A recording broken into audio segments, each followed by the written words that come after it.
Oi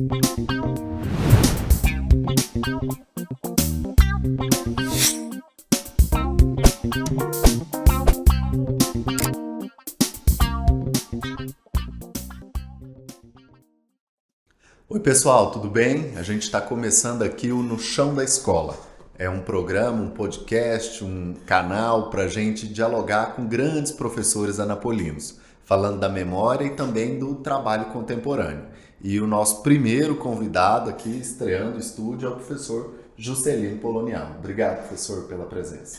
Eu que agradeço, Marcos, e parabéns pela iniciativa. Eu que agradeço. E para a gente começa perguntando qual chão de escola que o senhor pisou, por onde o senhor estudou em Anápolis? Bom, minha formação básica foi na Escola Municipal Eusílio Balduino. No Maracanã. No bairro Maracanã. E foi ali que eu comecei, né, a minha formação ali de alfabetização e tudo. Depois, quando antigamente falava o ensino do segundo grau, né, o pessoal chamou hoje de ensino médio e ensino fundamental. Então, no fundamental, eu fiz um pedaço lá no Maracanã, que hoje é o Virgílio Santino, e fiz uma segunda parte no Zé do Victor Almeida. E o ensino médio, que na época a gente chamava de segundo grau, eu fiz lá no colégio que é o que chamava Colégio Cosmorama, que não existe mais, que mais tarde viria a ser o prédio do Colégio Galileu, né, aquele mesmo prédio, né? Então eu estudei lá naquele colégio, o ensino médio. Então essa foi a trajetória do ensino básico, né? E o ensino superior, eu fiz o ensino superior na União Evangélica, o curso de Ciências Sociais, e depois, avançando, né, eu tenho uma especialização na Universidade de Brasília, em Ciência Política, tenho mestrado em História pela Universidade Federal e doutorado em Sociologia pela Universidade Federal. Então, rapidamente, essa é um pouco a minha trajetória como professor. Que bacana. Como formação, né? E quando as pessoas falam em Anápolis do Zé Ludovico, falam sempre com afeto e de uma memória de uma grande escola e de que era uma referência. O senhor lembra um pouquinho disso? Lembro. O Zé Ludovico realmente era uma escola que ela tinha, não só pela estrutura, mas também pela movimentação política, muito interessante, né? Ali, o Zé Ludovico tinha talvez o melhor movimento, o mais organizado movimento estudantil da cidade. Então era muito agitado o colégio, no sentido de participação dos estudantes e tudo, né? Então, a memória que eu tenho do lado do Zé de Almeida é essa, de uma boa estrutura, né, para os alunos, mas também de muito debate político, tinha muitas palestras, era um colégio muito ativo, né, na época em que eu estou falando de década de 70, né, quando ainda era proibido fazer muita coisa no Brasil, né, mas a gente fazia muita coisa lá. Que bacana. E aí, que lembrança o senhor tem de professores dessa época? Quem que te vem à memória quando o senhor pensa Cosmorama, Zé Ludovico?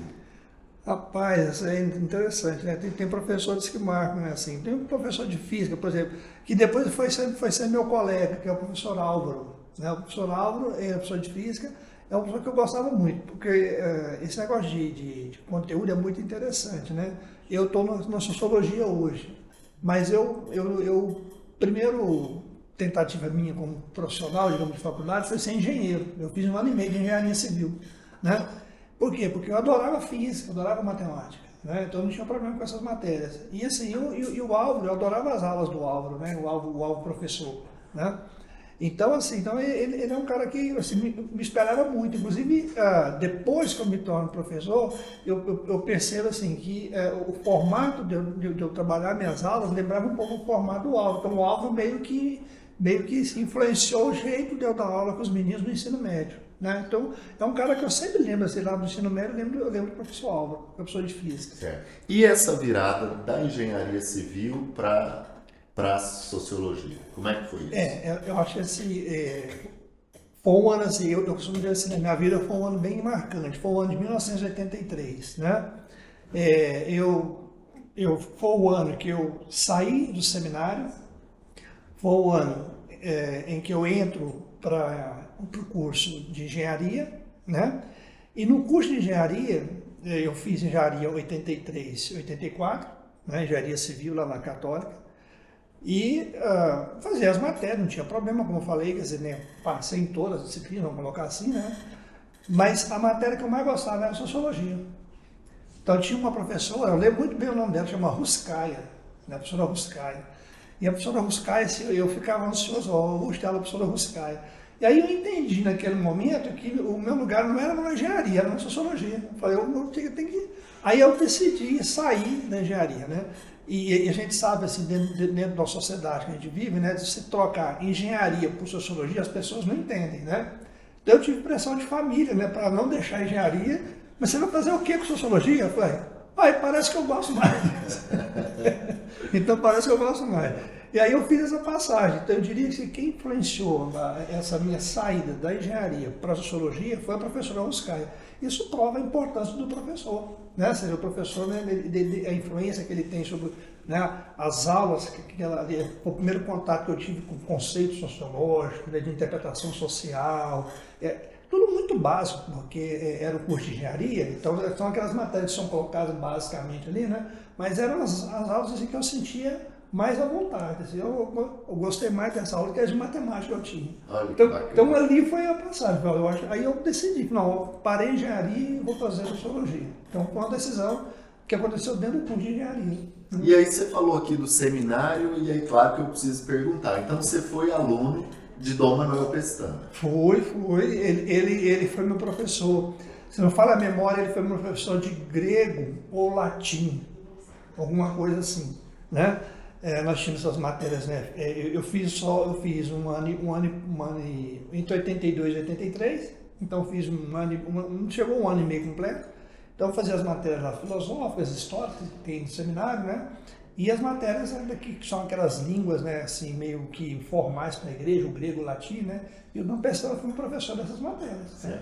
Você tem uma outra história interessante nesse sentido, que é a amizade com o Padre Giovanni. Queria que você contasse um pouquinho dessa coisa do seminário. Exato. Quando jovem, né, ali naquela fase de 15, 16, 17 anos, eu frequentava a igreja de Santo Antônio, né? E aí quando eu terminei o ensino médio, em 79, né? 79, 81, desculpa, eu terminei em 81, 79, 80, 81, né? E frequentando lá, eu naquele ano de 81 eu decidi, olha, então vou fazer um encontro vocacional, né, para entrar para a igreja, né?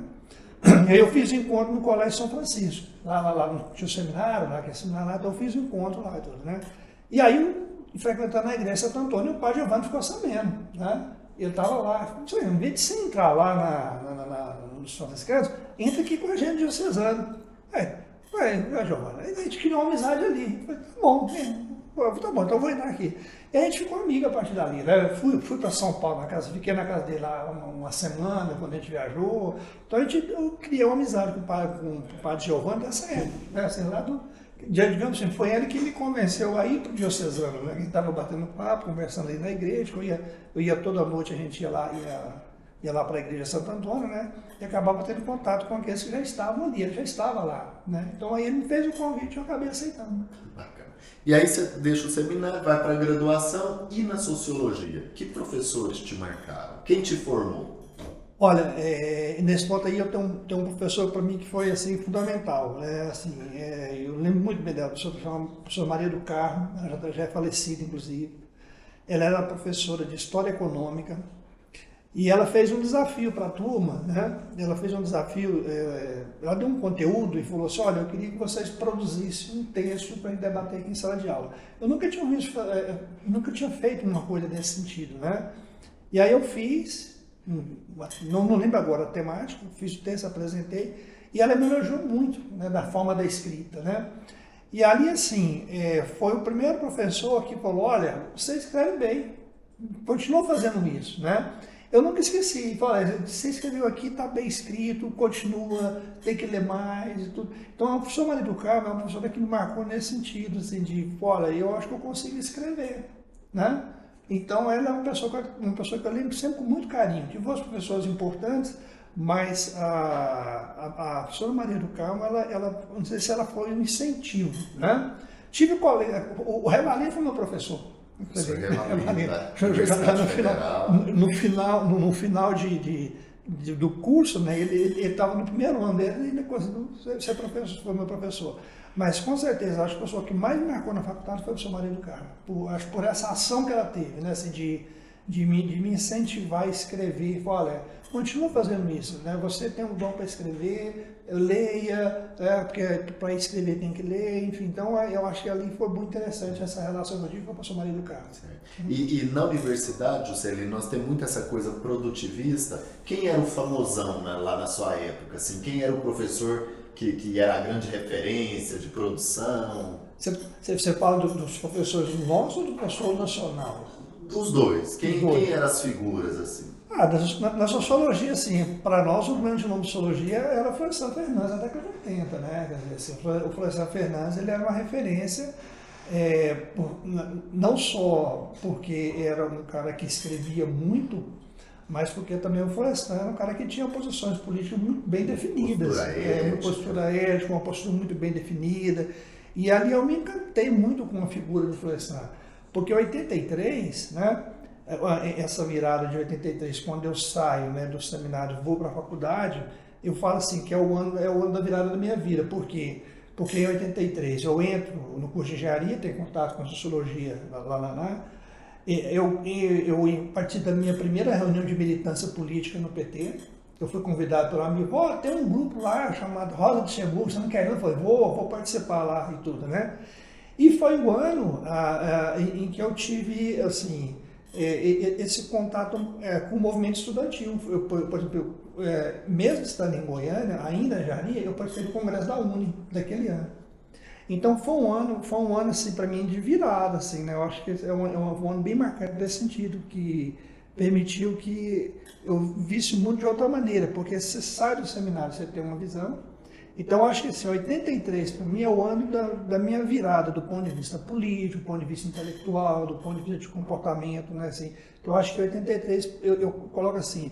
A gente sempre tem aquela coisa assim, né, tipo assim, aqueles livros famosos, né, do Jânio Ventura, 1968, o ano que não terminou, mas assim, 1903 é o meu ano decisivo. Eu acho que 83 foi um ano marcante na minha vida. Que bacana. Um ano marcante, né? E quando é que surge o Juscelino professor? Quando é que você põe o pé no chão da escola? Pois eu entrei na escola, a primeira escola que eu entrei foi em 1989, em agosto, lá na Adolfo Batista, lá na Fabril. Né? Que ainda existe, tá? Até hoje. Até hoje. Eu naquela época, a gente hoje o pessoal chama de contrato especial, na minha época chamava de prolabore, né? Tinha uma professora da rede estadual que ela não podia, por motivo de saúde, continuar, ela me fez o contato, eu já estava no último ano de faculdade, na evangélica, né? Ela era professora, trabalhava também na evangélica, né? E ela falou, Sarinha, você não quer ir lá para o Novo Batista dar umas aulas para mim, não? Eu falei assim, vou, né? Estava desempregado, falei, vou, né? Aí eu falei o seguinte, é um sistema provisório, né? Você vai receber as aulas, você vai dar ali tudo. Eu falei, tudo bem, não estava fazendo nada, estava ganhando nada. Queria aprender.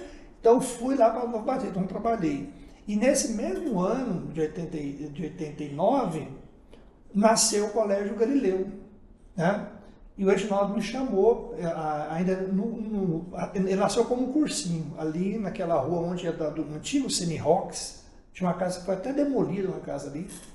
Ali funcionou no Colégio Galileu o primeiro ano dele, né, como cursinho. Aí o Reginaldo me chamou, Sarina, tem uma aula de história, você quer pegar? Eu falei, quero. Então foi, assim, ou seja, eu comecei no Adolfo Batista, né, no ensino lá fundamental, e no Galileu eu comecei no cursinho. E aí você fez também uma trajetória, uma parte nessas escolas privadas, nas escolas assim, de referência em Anápolis, né, que atendiam uma classe média, e depois você migra também para a União Evangélica. Exato. A União Evangélica ela me contrata em 1990. Que não era União Evangélica, era... Faculdade de Filosofia. Faculdade de Filosofia Bernardo Saião. E na verdade eu não fui para a Faculdade de Filosofia. Na verdade eu sou contratado no Colégio Couto Magalhães, né? Então assim, porque é pelo complexo. Então, exatamente por estar lá na faculdade, fazendo faculdade lá, por ter feito o prolabore com a professora, que era funcionária da Evangélica, e portanto ela conhecia meu trabalho, me conhecia, então ela me sugeriu, olha, vamos contratar um professor aqui, está precisando de um professor de história aqui, né? Tudo. Então aí eu fui contratado, né? Fui contratado assinei meu primeiro contrato, digamos assim, né, com a Evangélica em 90 e fiquei 22 anos de contrato assinado com a Evangélica. Eu só saí quando eu fui para o Instituto Federal. Formou muitas gerações. Muitas gerações. Então eu fiquei, né, em 90 no Colégio Couto Magalhães, 90 e 91, aí depois, a partir de 91, eu já comecei a trabalhar no ensino superior, fui trabalhar também no curso de Direito, né? Curso de Direito. E aí depois daí eu comecei a ficar mais na faculdade e aos poucos fui saindo do colégio, né? Mas fiquei 22 anos na União Evangélica. Grandes colegas, lembra de alguém? Você sempre fala da Eide. Nossa senhora, eu tenho ali amizades assim, fabulosas. A Eide Brasil é uma mulher fantástica, uma mulher que sempre me defendeu, porque eu sempre tive posições críticas, né, assim, em relação ao contexto político como um todo, né, e ela sempre via em mim mais um professor, né, independente das minhas posições políticas, mas como um professor que tinha competência para fazer o trabalho. Então ela é uma pessoa que sempre me defendeu lá dentro, assim, olha, ele é o nosso professor, né, então assim, então é uma pessoa que tem muito carinho, e os colegas, né, assim, a professora Grace, né, que a gente tem muito contato, trabalhando durante muitos anos, a professora Giovana, né, quer dizer, a professora Júlia, enfim, a professora Londimar, professores que todos depois, né, com essa questão eu diria assim, da rede particular, ela perder a área de educação, né, ela ficou muito técnica na rede particular, então todos esses professores, com o tempo, eles acabaram sendo demitidos, né? E foi esse fator, quando eu fiz essa leitura, eu falei, eu tenho que procurar um outro caminho, porque a qualquer momento eu vou perder a vaga. Foi quando eu tive a ideia de ir para o Instituto Federal. Eu vou ter que ir para o Instituto, porque, né, a sociologia está perdendo espaço, né? Então eu senti isso. E como é que foi essa virada? Sair de um lugar onde, queira ou não, você era uma referência, depois de 2 décadas, e no mundo das universidades privadas, e migrar para uma instituição federal, e aí você vai para um outro município. Exato. Onde as pessoas não tinham como uma grande referência naquele primeiro momento. É muito, muito diferente, né? Mas é engraçado, aconteceram algumas cenas assim, bem interessantes. Quando eu cheguei em Uruaçu, né? Eu fui o PFG primeiramente em Uruaçu. Quando eu cheguei lá, tinha um colega que veio me receber, um colega até da área de geografia. Ele veio me receber assim, com admiração, porque ele conhecia o meu trabalho. Porque quem é da área de humanas, né? E bom, professor, que bom que o senhor está aqui, porque eu já li o seu livro, o livro sobre a história de Goiás, né? Eu falei, então, que bom. Então, assim, então eu já tinha um professor da área de humanas que já conhecia o meu trabalho, né? Mas é claro, é outro universo, né? Quer dizer, é outra proposta, então você começa a ter que se reinventar. Até porque no Instituto Federal eu não posso ser professor de história, né? Porque minha formação, na verdade, é sociologia. Sua formação inicial, ainda que você tenha trabalhado história 2 décadas por aqui. Exatamente. Eu inclusive, se você olhar minha biblioteca, ela tem mais livro de história que de sociologia. Né? Porque eu passei 20 anos comprando livro de história. Depois que eu passo, né, me adaptar e, né, a sociologia e tudo. Eu tinha até, digamos assim, afastado um pouco da sociologia, né? Mas, assim, essa passagem foi uma passagem interessante porque me permitiu a retornar à sociologia que eu estava, assim, desatualizado mesmo. Eu tive que me preparar para fazer um concurso, eu tive que reler autores, quer dizer, né, que eu já tinha até... Revisitar, claro. porque eu falo assim, olha, parece que já estou fora de área, né? Mas deu certo, né? E agora, nesse momento, eu estou no Inhumas, consegui sair de Uruaçu e estou no IFG lá de Inhumas. IFG de Inhumas. Você falou do livro aí, e esse seu livro, Terra do Anhanguera, que é um clássico, você imagina quantas tiragens, você imagina? Eu acho que do ponto de vista acadêmico, é uma das obras mais vendidas de Goiás. Eu acho assim, nós já fizemos um levantamento assim, preliminar, né? É um livro que vendeu mais de 20 mil exemplares. Mais de 20 mil exemplares. Então, assim, nesse sentido, eu acho que dos livros, né, que circulam, exceto aquele livro didático, né, eu acho que foi um dos livros realmente que é bem recebidos. Porque você não tinha um material específico sobre isso, né? E a história dele é muito interessante, a história de nascimento dele, né? Porque, assim, eu trabalhava no Colégio Galileu e o professor Edinaldo chegou e falou, Sarino, precisa de ter história de Goiás com os alunos, né? E eu falei, Edinaldo, mas não tem material. Eu falei, então faz uma. Aí eu fazia umas apostilazinhas, eu mesmo montava as apostilas, e eu montava a apostila. Coincidiu que eu estava fazendo mestrado em História, então eu estava lendo muita História de Goiás, né? Aí eu fiz a apostilazinha e dava para o Edinaldo, ele rodava e entregava para os alunos. Aí a apostila ia crescendo, ela foi crescendo, aí virou um livro. virou uma coisa muito grossa, eu falei, não dá para rodar mais não, esse original, né? Aí a Mirza viu o material. A ideia do livro foi da Mirza, a professora Mirza. Eu falei, Salino, por que vai? Isso aqui está parecendo um livro, tenta publicar isso em formato de livro, olha como é que está, olha o volume. Já estava um volume mesmo enorme, né, e tudo. Eu falei, Mirza, é verdade. Aí eu fui na Kelps, né, vamos fazer o que fazer. Eu fiz um contrato com lá e editamos o livro. Então, assim, ele nasce meio acidental. Eu não programei fazer o livro, né?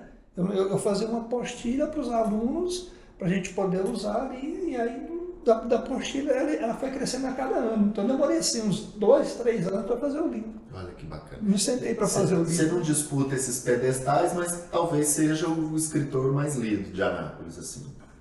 Eu acredito, no caso desse livro, eu acredito sim. Eu acho que não tem nenhum livro em Anápolis que tenha vendido 20 mil exemplares. E esse livro, o Marcos, é bom lembrar assim, como ele é um livro sobre a história de Goiás, esse livro ele foi adotado em Porangatu, a Itumbiara. Na época, no auge do livro, né, quando ele estava no auge, eu visitei, assim, sei lá, 30, 40 cidades goianas. Eu fui em Silvânia, eu fui em Lusiânia, eu fui em Alexânia, Lusiânia, desculpa, eu quis dizer Alexânia, que é mais perto aqui, né? Eu fui em Alexânia, Badiânia, Silvânia, Porangatu, Estrela do Norte, Jaraguá, Pirinópolis, Goianésia. Eu fui em Itumbiara, uma escola de Itumbiara adotou o livro e eu fui lá. Porque assim, as escolas adotavam o livro e aí eles me convidavam para dar uma palestra sobre o livro, aí eu ia. Né? A gente como fazer um acerto lá deles, né, comprarem uma quantidade cheia de livro, aquele negócio todo, né? Então eles me convidavam, eu ia, aí dava palestra, né, com os meninos e tudo, e já vendia o livro e a escola adotava o livro mesmo, assim, para os meninos do terceiro ano. Então tinha escola que comprava lá 100 livros, então foi assim, a própria editora que ela ficou muito ela ficou mais empolgada do que eu, porque ela percebeu que estava vendendo bem o livro, falou, vamos fazer mais, vamos rodar mais, né? Então foi muito bom, foi uma experiência muito boa. E eu saí e eu recebia convites de cidades. Então, eu cansei aqui, de ir daqui para o norte, aqui, né? E eu sempre levava, né, uma pessoa comigo para fazer a vendagem dos livros, né? E enquanto eu fazia a palestra, né, e conversava com as pessoas sobre a história de Goiás. Então, foi aquele período ali, nesse sentido, foi um período assim, de muita divulgação do trabalho. Foi bem interessante mesmo, né? Foi bem interessante. E aí eu vou perguntar, isso é um tema distante da maioria do grande público, mas quem é o grande historiador goiano, na sua opinião? Já que você pesquisou, você leu, quem é a pessoa? Eu acho assim, eu acho que tem um nome que é difícil você consultar Goiás e você não consultá-lo, que é o Luiz Palacin, né? Acho que é um padre, né? Um padre Palacin, né? Foi meu professor do mestrado. Eu acho que o Palacin é uma referência, né, para uma geração, né? Eu acho que a história de Goiás, porque assim, a história goiana, ela tem um momento muito importante, que foi a criação do Instituto Histórico e Geográfico de Goiás, que tem lá na Praça Cívica em Goiânia, né? Ela serve de referência, ela serve de pesquisa, né, para as pessoas, né? Inclusive eu pesquisei lá, tanto no mestrado, né, quanto no doutorado, eu precisei material que eles têm ali e tudo, né? Então ali criou, naquele HGG, criou um grupo de pensadores para pensar o estado de Goiás, né? Mas ainda era uma coisa muito assim, eu diria, goiana, aquela coisa meio assim, meio igual o Instituto Histórico e Geográfico Brasileiro, para pensar o Brasil, mas a partir do Brasil, assim, meio que ufanista, né? Então o IHGG também é meio ufanista, temos que saudar Goiás. O Palacin, ele rompe com isso, é uma história mais crítica, né? Então eu acho que o Palacin para mim é a grande referência da história goiana. Eu acho que é o Palacin. Você tem, por exemplo, eu acho que tem outro cara que eu admiro muito, que tem muita influência, que é o Orieste, o professor Orieste, mas ele já é na geografia. Então eu acho que o Palacin e o Orieste formam uma dupla, assim, quem quer conhecer Goiás tem que ler esses dois de forma obrigatória, né? Eu acho que aquela história, são os clássicos, né? Aí depois você pode dar os outros, né? Mas eu acho que esses dois, para mim, são as duas referências. O Oriestes, que ele faz uma leitura fantástica, crítica da história, da geografia goiana, e o Palacinho da História. Acho que são esses dois nomes. E falando de escrever, e a ULA? Como é que é a sua relação com a ULA, desde o início? Pois é, foi um convite, né? Um grupo de escritores resolveu, olha, vamos formar uma associação, vamos, né? Eu era muito amigo do Paulo Nunes Batista, né? Muito próximo mesmo, assim, de ir à casa dele, de conversar e tudo, né? E o Paulo foi um dos camaradas, um dos articuladores da ULA, né? Com outras pessoas, né? E o Paulo falou, vamos para lá, vamos para a ULA, vamos para lá. Eu falei, vamos, né? Então eu fui como convidado, assim, do meio do Paulo Nunes, né? E passei a frequentar e fiquei, né, na ULA, né? Que foi a mesma situação da academia, porque quando vai para a academia, aí você já tem uma história da ULA, já é diferente, né? Você já conhece o pessoal todo, né? Mas a minha ida para a ULA tem a ver com o Paulo Nunes Batista. Para quem não sabe, a ULA é a União Literária Anapolina. Ela não tem quantidade de cadeiras, então nós temos lá mais de 300 pessoas cadastradas, né? Que em algum momento escreveram, publicaram livros em Anápolis. E tem a Academia de Letras de Anápolis, que é aí mais reduzida e com escritores com uma ocupação maior de espaço, de produção. E quem que você vê de destaque na literatura anapolina hoje? Quem que você lê? Olha, eu acho que a Anápolis tem alguns nomes que eu acho muito assim...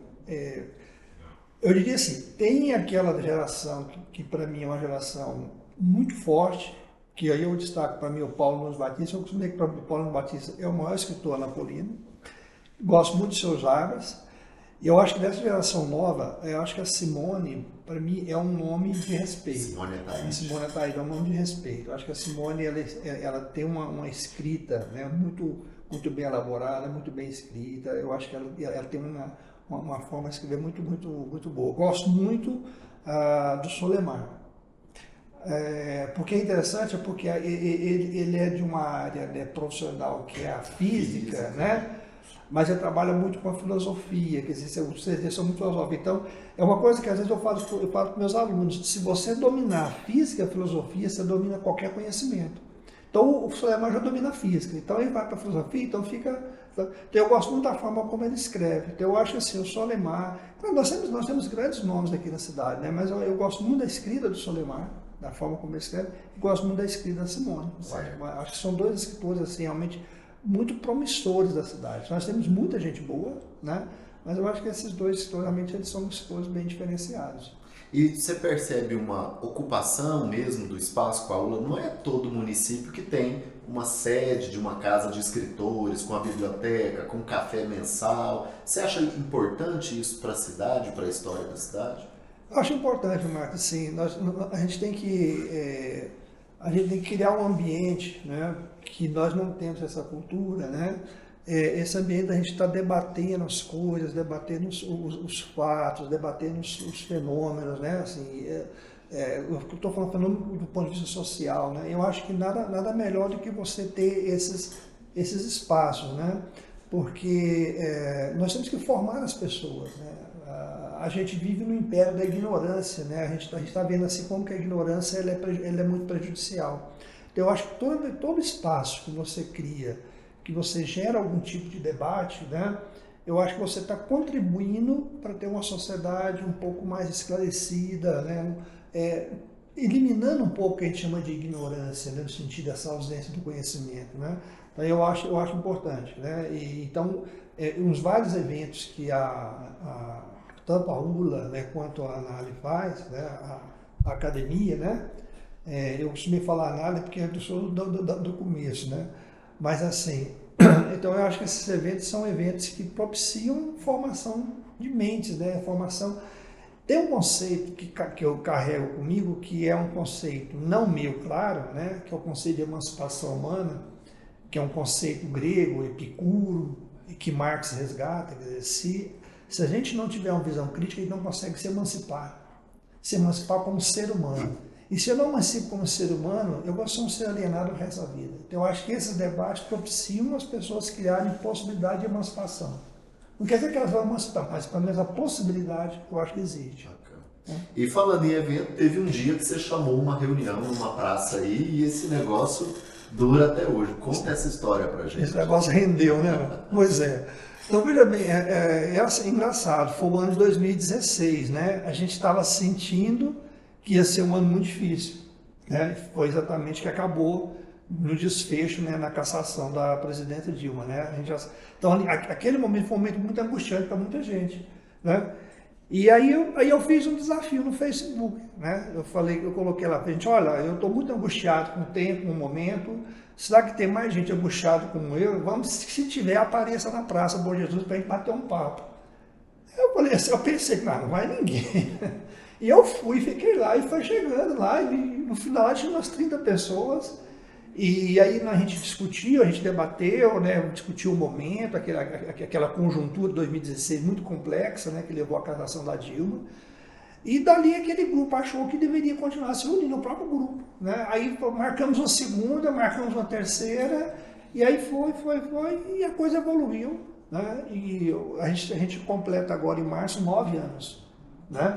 E é claro que evoluímos, o formato evoluiu, né? Mas a gente nunca perdeu aquela ideia de a gente reunir lá na praça para bater um papo, né? E quem quiser pode participar? Pode, a Escola da Praça é um grupo aberto, é um grupo que, assim... eu costumo dizer o seguinte, nós temos um manifesto, né, que é um manifesto que define as linhas gerais do grupo, né? Quais são as linhas gerais do grupo? Eu sempre coloco 3 linhas gerais do grupo. Primeiro, é um grupo de caráter democrático. Então, se a pessoa se acha democrática, né, eu acho que ela tem espaço no grupo, né? É um grupo que defende uma sociedade humanista, naquilo que isso tem mais de radical, né, do radicalismo humanista, né? E é um grupo que defende o pensamento científico, né?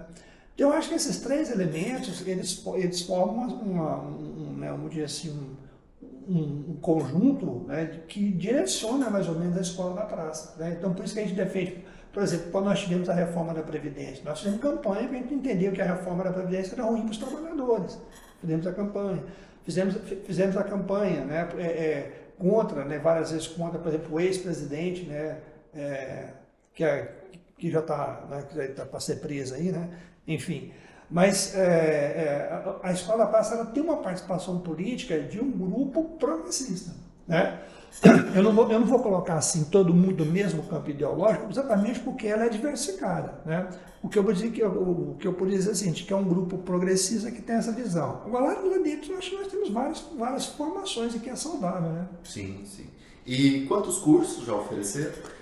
Olha, nós já oferecemos mais de 40 cursos, né? E é bom lembrar que todo o trabalho ele é um trabalho voluntário, gratuito, né? Inclusive hoje à noite nós temos iniciamos o ano 2025 hoje à noite com um debate sobre violência policial, que vai conduzir ao professor Edergênio, né? Nós estamos com vários projetos desse ano, inclusive nós temos, olha, a tentativa de construir um segundo livro da Escola da Praça, que está bem avançado, né? Já recebemos textos. Nós temos uma parceria com o Iluminar Cultural de vídeos, que a gente vai passar lá na Praça Bom Jesus, no cinema na Praça Bom Jesus, né? Nós temos amanhã, sábado, o nosso primeiro encontro na praça desse ano 2025, né? Que a gente mudou o formato, né? Para ver se fica mais dinâmico, né? Nós temos as palestras. Eu estou oferecendo um curso de marketing, né, uma vez por mês, a gente divulga isso. Então, enfim, a Escola da Praça, esse ano, eu diria que esse ano ela está mais ativa do que o ano passado. Parece que em 2024 a gente deu uma diminuída da intensidade, agora em 2025 a gente aumentou a intensidade e nós estamos com vários projetos. Bacana. Juscelino, tem um geólogo que eu li muito, o Marcos Arruda, é um cara incrível, deve estar com quase 90 anos, e ele dizia que as pessoas estão conectadas numa ação coletiva em vários lugares, ainda que elas não saibam. E é meio isso, assim, né? As pessoas foram chegando e um ministrando um curso, uma oficina, outro na poesia, um revisa o livro. Você acredita que tem uma parte da sociedade que enxerga o mundo dessa forma e que a gente vai se encontrando? Eu acho que, Marcos, você tocou numa coisa que assim, eu sempre penso sobre isso, que é assim, o que caracteriza a nossa sociedade? O individualismo, né? Na nós vivemos numa sociedade individualista, que é a base, né, da sociedade nossa, que ela é assentada nisso. Então, mas as pessoas têm uma perspectiva coletiva, né? Porque a gente só se faz a partir do contato com o outro, né? Então as pessoas têm necessidade dessa coletividade. Então quando eu vejo esse trabalho da Escola da Praça, assim, eu vejo assim, que as pessoas querem estar juntas, porque um acaba ajudando o outro, né? A gente auxilia, a gente debate, a gente tem afinidade de temáticas, a gente tem afinidade de ações, né? E é bom lembrar que a gente não faz só trabalho acadêmico, né? A gente brinca muito isso, a gente também vai para o boteco junto, a gente viaja, a gente vai para Perinópolis junto, a gente vai para a cidade de Goiás junto, né? Então, assim, é um grupo que ele faz um debate acadêmico, mas também faz um debate do dia a dia, da convivência, da importância das pessoas estarem convivendo junto, né? Inclusive, quando tiver com dificuldade, um ajudar o outro, né? Como a gente já aconteceu várias vezes isso, né? Olha, fulano de tal está passando uma certa dificuldade, a gente vai lá e tenta ser solidário com aquela pessoa, né? Então, assim, eu acho que a Escola da Praça é isso, né? É um grupo que tem uma visão coletiva, né?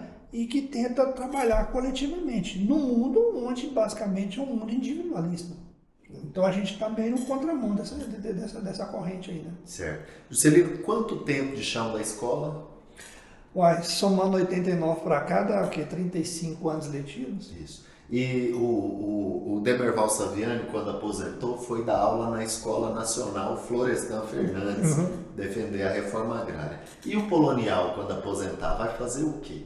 Rapaz, eu vou continuar fazendo a mesma coisa, esses cursos, né? Assim, eu acredito, assim, até fazendo como diz você, uma revelação, né? Eu tenho pelo menos três projetos de romance meu já estão assim, bem encaminhados, que eu vou ter muito mais tempo para trabalhar, né? Eu acho que eu vou intensificar meu trabalho na Escola da Praça. A Escola da Praça vai ser minha nova escola, né? Assim, eu acho que eu vou ter muito mais tempo para poder criar, eu diria assim, mais trabalho, vamos colocar essa palavra assim, né? Eu tenho uma dedicação, inclusive, maior, porque eu vou ter um tempo a mais, né, sobre isso.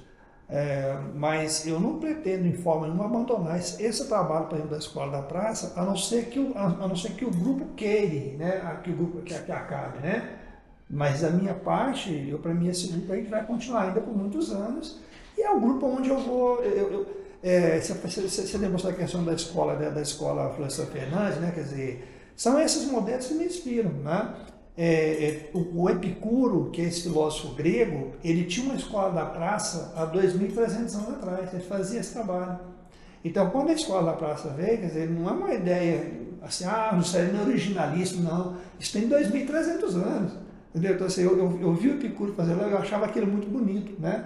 E aí falou, vamos discutir esse negócio. Eu acho que é lá na praça que as pessoas, né, elas podem se conectar ali. Então eu acho que eu não vou parar nesse sentido, mas eu não vou parar, tá? de ter essa criatividade, de continuar movimentando, continuar fazendo as coisas. Eu acho que nesse ponto eu vou continuar, eu vou sair do trabalho, talvez daquele trabalho formal, né? Certo? Mas não vou deixar esse trabalho político. Esse não acaba. Certo. E depois de tantos anos de educação, quando você olha para trás, valeu a pena? Valeu. Eu tenho assim, eu encontro o Marcos, outro dia, eu vou contar um caso assim bem rápido. Outro dia eu estava no mercado municipal aqui de Anápolis, né? Passando, não sei o que, não sei se fui comprar alguma coisa lá, passando, e aí estava passando uma moça, né, ao lado do esposo, e ela parou e me deu um abraço. E eu não sabia quem era, né? Eu não sabia quem era. Aí o marido do lado, né? Aí ela vira para mim e fala assim, professor, você foi uma das pessoas que mais influenciou a minha vida, né? Eu fiquei até emocionado, né? Eu falei, poxa, que bom saber disso, né? Então, assim, eu tenho certeza, Marcos, que nesse trajeto, né? Assim, eu fiz umas contas mais ou menos por cima, assim, eu já tive mais de 20.000 alunos nesse trajeto. Eu tenho certeza que eu já influenciei muitas pessoas de várias formas, né? Tem um caso que é bem emblemático. Eu tinha um aluno no Colégio Galileu, era um dos melhores alunos da turma. E quando o aluno desses colégios particulares são muito bons, assim, vão fazer medicina, né? Aí ele chega em mim e fala assim, professor, eu quero fazer história. Eu falei, Ih, você vai criar problema. Não, mas eu quero fazer a história, professor. Aí eu falei para ele assim, então eu falo assim, já você quer fazer? Então vai logo para o melhor do Brasil, vai lá para São Paulo. Pois é que o menino fez o curso de História e ele dedicou a monografia dele para mim. E aí, quando ele formou, quando ele foi lá em casa, levou a monografia dele, a monografia dedicada para mim. Então, eu acho que assim, a gente tem esses momentos que a gente sabe que influencia, né? Da mesma forma que eu fui influenciado pela professora Maria do Carmo, né? Eu sei que influenciei muita gente, né? E eu acho que isso vale a pena. Esse papel, da mesma forma que você tem uma educação conservadora, você também tem uma educação transformadora. Eu acho que você tem as duas coisas juntas, né? Então, eu acho que assim, foi está sendo muito bom, né? Que não acabou ainda, né? Está sendo muito bom, né? Então eu acho que tem muitos alunos, ex-alunos, eu vejo isso quando eu encontro muitos deles, que tem muito carinho, com muito respeito, sabe assim, tá? Com muito respeito. Então eu acho que foi uma trajetória, eu penso que foi uma trajetória muito bonita, né? Assim, certo. Como professor. E para a gente encerrando, o nosso programa chama No Chão da Escola. E na sua trajetória, você não ficou muito tempo em gestão. Você ficou muito tempo no chão da escola, da sala de aula. Exato. Eu tive alguns momentos de gestão, né? Não gostei e decidi falar, olha, meu negócio é a sala de aula, né? Eu tive alguns momentos convidado para participar e eu cheguei a ser diretor, por exemplo, do curso de Ciências Sociais da União Evangélica, né? Não lembro se foram 2 anos, 1 ano ou 2 anos. Aí eu não gostei da parte administrativa, não deu muito certo. Depois, no próprio instituto, né, participo de algumas a gente tem algumas entidades, você conhece bem lá assim, né, grupos de trabalho e tudo, mas eu sempre fico mais como auxiliar, mas não como aquele camarada aqui, né. Eu só coordenei o NAPNE, para o nosso público, né, um núcleo que dentro do Instituto Federal, ele dá apoio aos alunos com algum tipo de deficiência física, né? Eu fiz questão de participar porque eu acho extremamente importante essa área, que ela é muito deixada de lado, né? Então eu fiz questão. Mas confesso que não tem nenhum atrativo por área administrativa, né? Então eu fiquei esses 35 anos lá dentro da sala de aula, não abandonei, porque é lá que eu me sinto à vontade, eu me sinto bem dialogando com os alunos, questionando os alunos, colocando os meninos para discutir, né? criando as polêmicas com os alunos, né? Eu posso contar uma polêmica boa, claro, que eu acho. Claro. Na eleição de 2018, a gente sabe quem ganhou a eleição de 2018, né? E um dos pontos, né, assim, da campanha de 2018 foi que o Haddad, se ele ganhasse, ele ia colocar uma madeira com pirosquinha para os meninos nas escolas. Acho que as pessoas devem lembrar disso tudo, né? Aí um dia um aluno me perguntou isso, né? Assim, professor, é verdade, né, que o Haddad vai colocar uma mamadeira com um pintinho na poda com os meninos e tudo, né? Aí eu falei assim, gente, eu não vou debater esse tipo de assunto, né? Porque eu acho que não cabe debate. Aí eu fiz o seguinte, eu informo o seguinte: você me traz essa mamadeira e coloca aqui em cima da mesa, né? Se ela existir. Se ela existir, você coloca aqui na mesa. E aí, se você conseguir fazer isso, você tem nota 10 nos 4 bimestres. Aí nunca mais eu perguntar do assunto, a mamadeira nunca apareceu. Então, assim, sabe? Então eu tenho essas tiradas, assim, de provocar os meninos, né? Pá, gente, então vamos para o mundo real, me traz a mamadeira que você tem nota 10. Aí depois eu debato. Aí quando você fizer uma madeira, a gente debate a mamadeira. Mas até lá não vou debater isso, não. Você disse que queria fazer uma fala sobre Rubem Alves, do envelhecimento. Pois é, porque eu estava assistindo o vídeo do Rubem Alves, né, assim, porque eles perguntaram para ele, né, assim, numa entrevista que estava ele e o Darcy Ribeiro, né, e a entrevista é feita pelo, o Cortella. E aí ele perguntou para ele, né, como é que você descobriu que estava ficando velho? Ele falou assim, eu descobri que estava ficando velho quando eu entrei no ônibus, né, E que esse pessoal antigo gosta muito de andar assim de paletó, né? E ele ia todo de paletó, todo, né, charmoso, né? Todo... Só que ele entrou no ônibus, estava muito lotado o ônibus. E aí tinha uma moça muito bonita sentada assim, uma jovem, né? Essa jovem deu um sorriso para ele, né? Meio assim. Aí ele achou assim, então eu estou abafando, né? E tudo, né? Aí ele chegou mais perto da moça, né? Aí a moça veio para ele e falou assim: vovô, só quer sentar? Falei assim. Aí eu descobri que eu tinha passado já, né? Já tava... Então eu estou desse ponto, assim. Então eu estou assim, né? Então, descobrindo, né? Que eu estou entrando nos 60, né? Então eu também já estou nessa fase também, né? Descobri que, não, eu já estou com 60 anos, não tem mais nem 20, nem 30, né? Já estou com 60. Então isso tem um peso, né? Tem um peso na história da gente, né, Marcos? Não, perfeito. Quero agradecer a presença, é o nosso primeiro convidado, é o piloto, desculpa os atrasos, as questões, mas uma contribuição importante. Estar aqui e para a gente também divulgar muito mais essa questão dos professores que marcam a história de Anápolis e que pisam aí no chão da escola ao longo de todas essas décadas. Obrigado pela presença. Eu que agradeço o convite. Bom e sucesso aí nesse trabalho. Obrigado.